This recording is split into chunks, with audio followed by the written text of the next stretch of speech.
Morning, y'all. Christy here. It is Wednesday, November 23rd, 2022. I'm on my morning walk. My little friend is over here barking at me.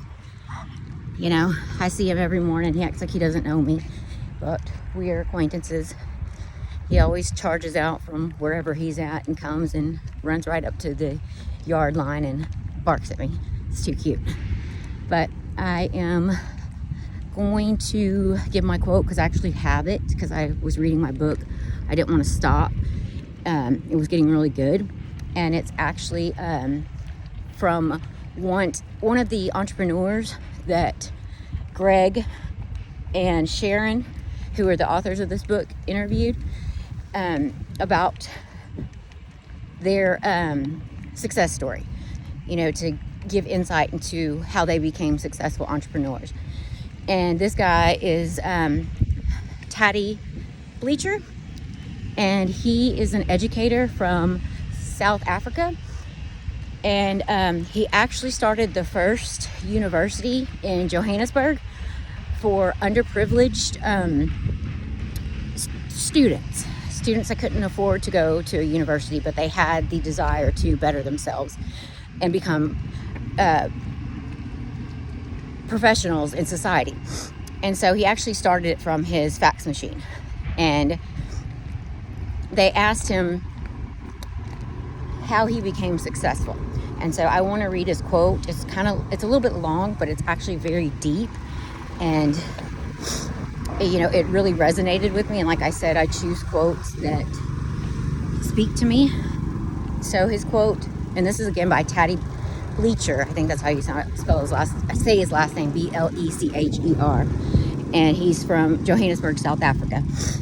By maintaining the mindset that you never think about where you are today, you think only about where you are going. You have to passionately, completely, and utterly know what your end goal looks like. Even if it's just feeling with every cell of your body, you just know that this thing is real. And more importantly, it's larger than just yourself. You are doing something that will help others for generations to follow. Once you accept this as fact, the setbacks and challenges will not matter as much. I read that a few times to actually let it sink in, because it's a very, very powerful message. And it's my philosophy mirrors that as far as this new journey that I'm on, professionally as well as personally. You know, I have this desire and this passion to pursue something, and it's bigger than myself, which is why I feel it is so important to work on myself, because it's bigger than just me. And that's why I have dedicated this time to myself to improve myself so that I can carry out this purpose in life. Because like I said, it's bigger than me. And ultimately, it will help people. And I just know it. I don't know how I know it, but I know it.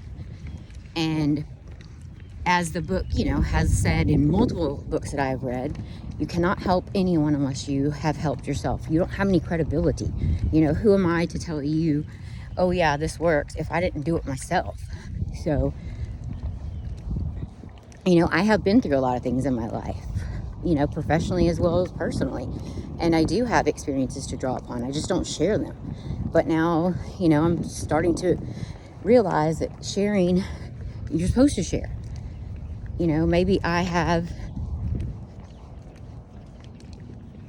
a little gem that helped me overcome something that somebody else is struggling with. And just by putting it out there, I could help someone. But, you know, like I said, I have to fix myself and be honest with myself, the things that made and shaped me as who I am today and where I'm going. And I do that, like the quote had said, I focus on where I'm going to be. I can't focus on the past. The past just taught me lessons. You know, the past was opportunities to grow and better myself. And I can't hold myself hostage to choices I made in the past, good, bad, you know, not so bright. I can't hold myself hostage to those and carry those around as baggage. You know, I got to let them go. And I'm slowly but surely working on that. You know, I've let those drop one by one. And like I said, I feel so much lighter and so much freer, and go with the flow and enjoy life, and don't take any minute for granted. I don't.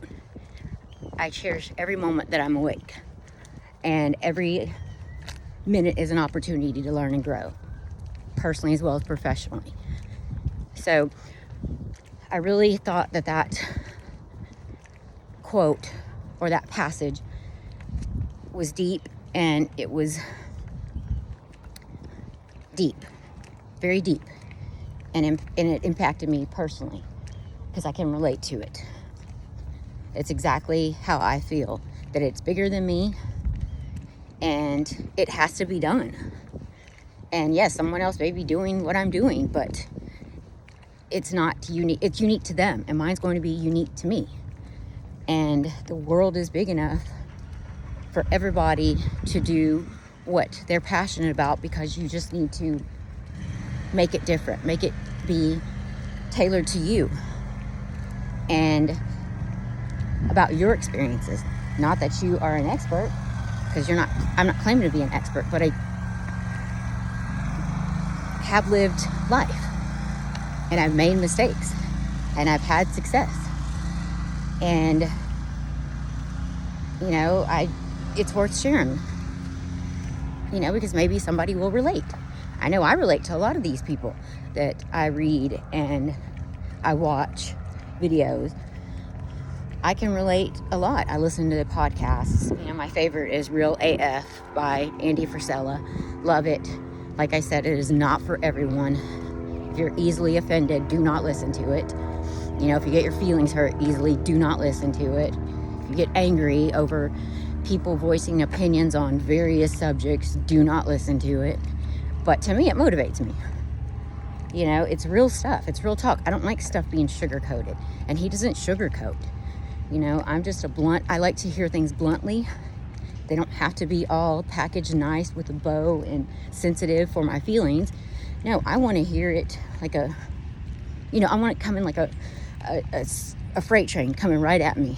No sugarcoating, no roadblocks, just straight gut punch. Because sometimes when I feel like I want to throw a pity party, no, I'll put on that podcast and it's real AF. And then I stop immediately. And it's all about, you know, your thought process.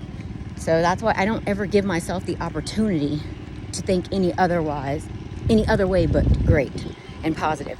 Because when I even have it creep in, I go to my book, or I go to the podcast, or